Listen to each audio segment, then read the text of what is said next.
Today, I'm going to pull back the curtain of what's been going on in the real estate market and how it's priced out an entire generation of home buyers and how we got here. This is so important for you to understand so you figure out what's going to come next in the future so you can make the best decision for you and your family. So let's dig into what is actually going on.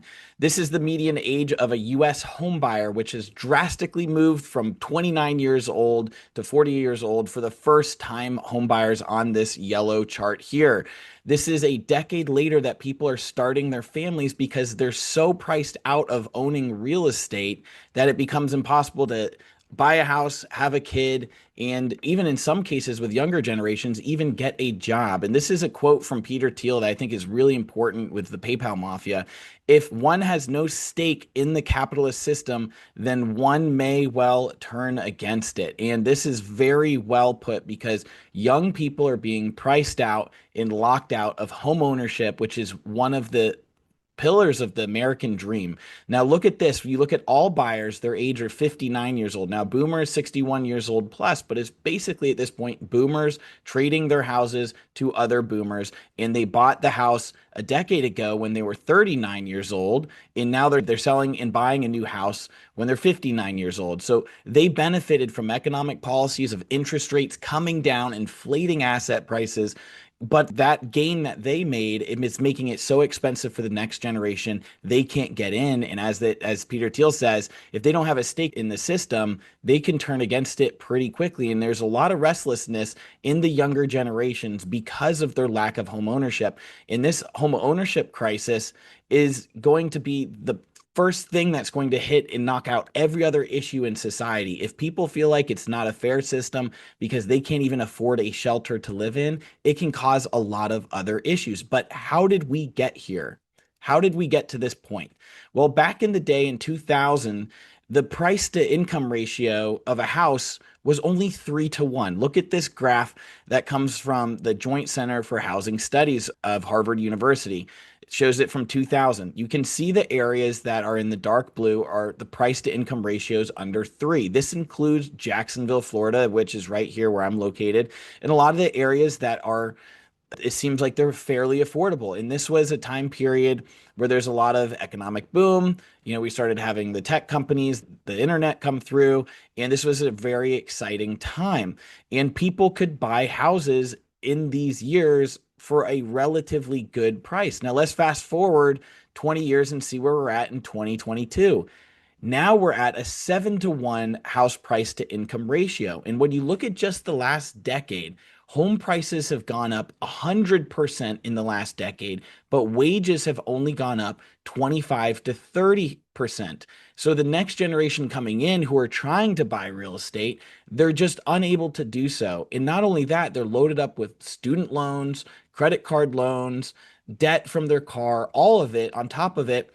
And they have no idea how they're going to be able to afford a property. And this is the problem that we're seeing today. It's an absolute affordability crisis. And there's certain areas where it was once affordable. Like for me, I relocated to Jacksonville in 2014 because it was affordable. I moved out of Washington, D.C., which is one of the least affordable areas to live. And I moved to Jacksonville because it was affordable. And I benefited from buying real estate from 2014 to 2020 and 2021. That opportunity is no longer here. Jacksonville is now a very expensive place to buy relative to the income that you make. And when 40% of your income is going straight to your shelter cost, it makes it very challenging to live. But this didn't just happen by accident. Even though there's other people out there that have reasons for why we're having this affordability crisis, like there's JD Vance coming out saying that immigrants are the reason to blame this affordability crisis. Don't fall for it. It's complete noise. I don't like when politicians try to pin it on a certain group of people. It's not immigration. It's not even possible for it to be immigration. A lot of these immigrants can't even afford to purchase a home, and they live in usually high density areas for housing, and they're often renters living in the same house. They often also help to build houses in a lot of cases to make it cheaper. So this idea that immigrants are to blame for the affordability crisis couldn't be further than the truth. So what is the truth? Let's dig in.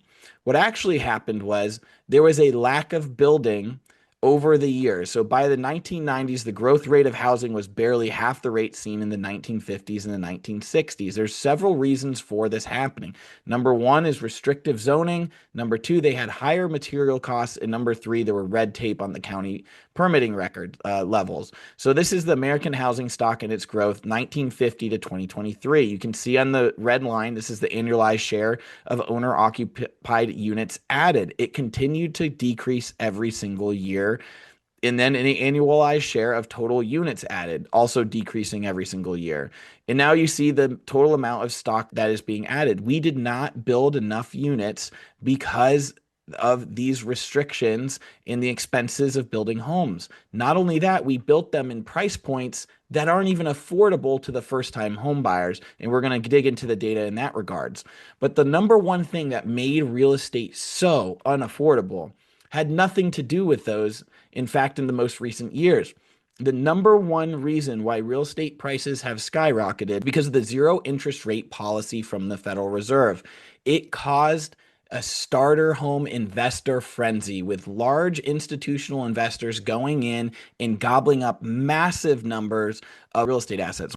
The Fed's zero interest rate policy was starting to have massive impacts on the investors who are purchasing real estate, because when you drive mortgage interest rates down, it allows investors to be able to purchase real estate at a lower payment, then increase rents and make a larger margin using leverage, which is like a hedge fund's dream. So we had American Homes for Rent, Progress Homes, Invitation Homes, First Key, large single family rental aggregators that were buying real estate right after the great financial crisis. Now, during this time period, the banks were offloading inventory directly to these hedge funds that then turned it into a new asset class, single family rental asset class.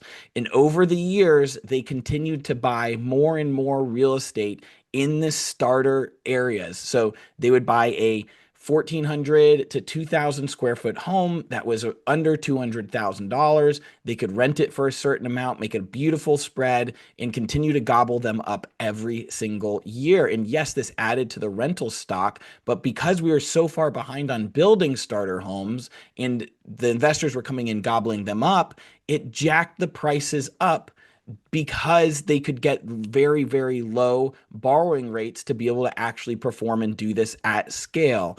And this is a huge problem because not only did it happen previously, it happened again in 2020 to 2022 when we had zero interest rate policy by the Fed that dropped mortgage interest rates all the way down to the twos and the threes. Investors were getting them at 4%. The underwriting made perfect sense for them to gobble up every piece of real estate that they possibly could.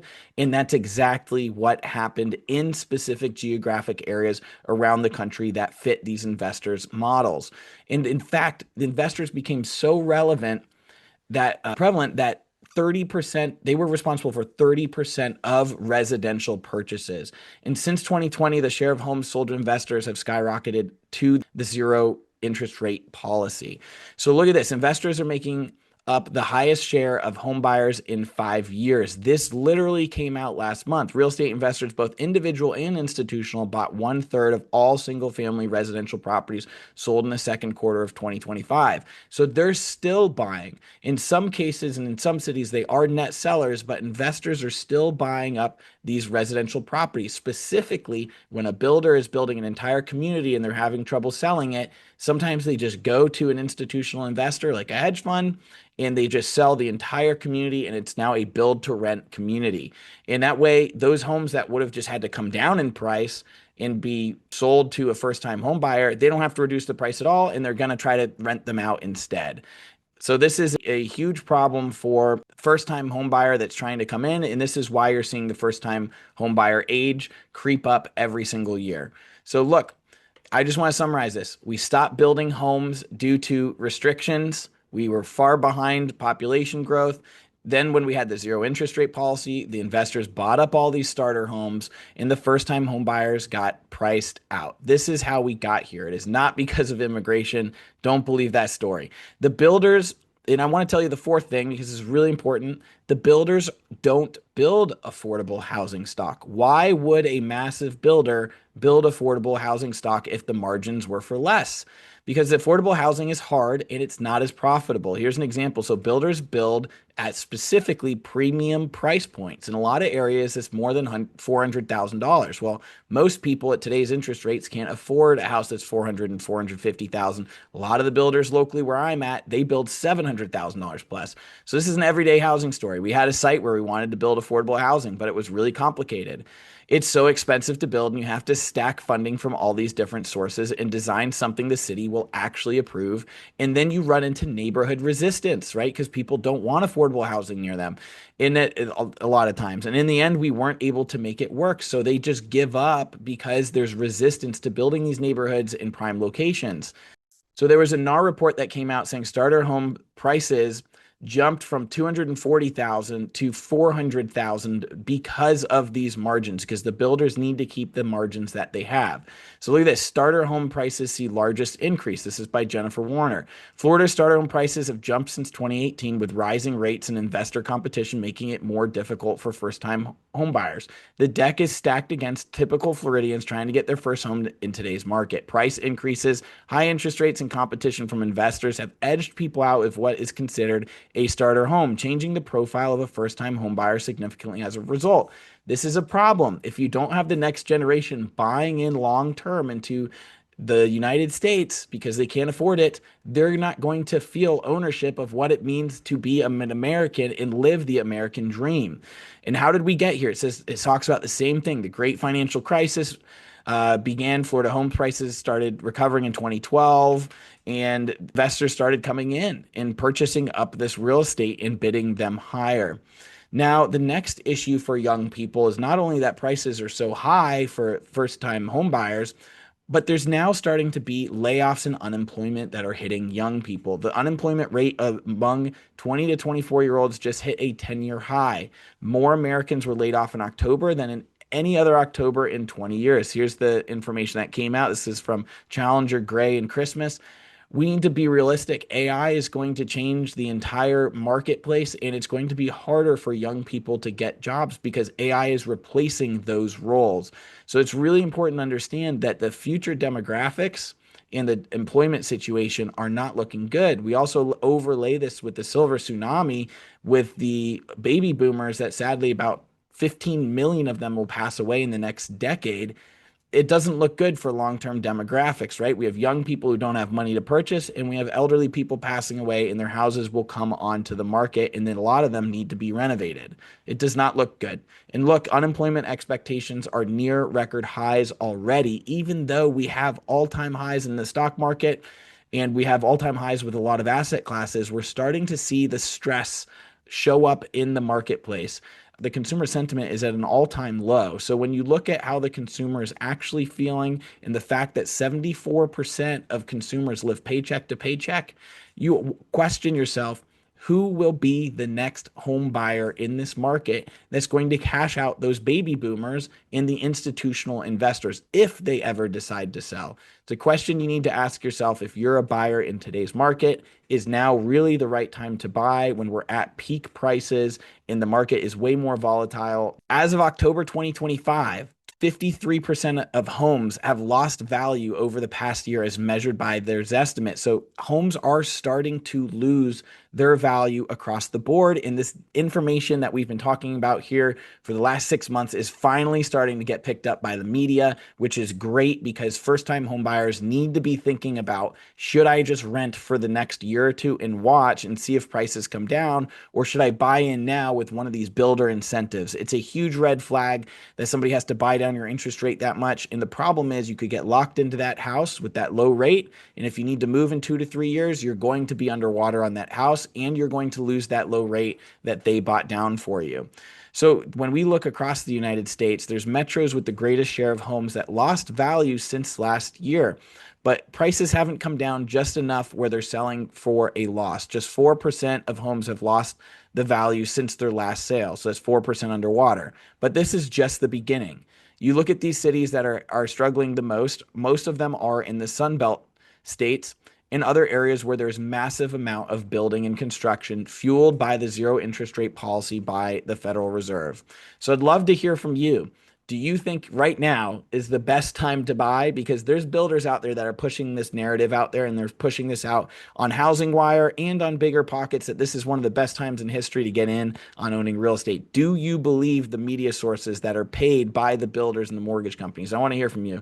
And what strategies are you using to get ahead, right? Because we can't just complain about these circumstances. We're all playing by the same rules. What are you doing to make sure that you're setting yourself and your family up for success for what is to come next? And I'm wondering what you think will actually come next. Will we see the decline of 30 to 40% in housing prices, maybe triggered by a stock sell off in the market?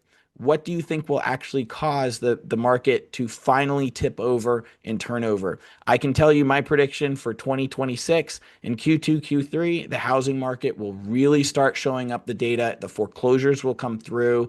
There'll be a lot more inventory on the market next year, and we expect it to be a very challenging market for sellers. If you're a seller, I would reach out. You need to sell your house before these foreclosure wave comes, especially if you're in the Sun Belt. If you're a buyer, happy to get you connected with somebody that actually knows what they're doing, because each market is so unique and local, and it depends on how much new construction and speculation has happened over the last few years in your area. As always, you can follow below on Substack. I'd love to hear from you. I've got 27,000 followers there. I talk about things there that I can't talk about on YouTube. So make sure to subscribe, and I'll see you next time.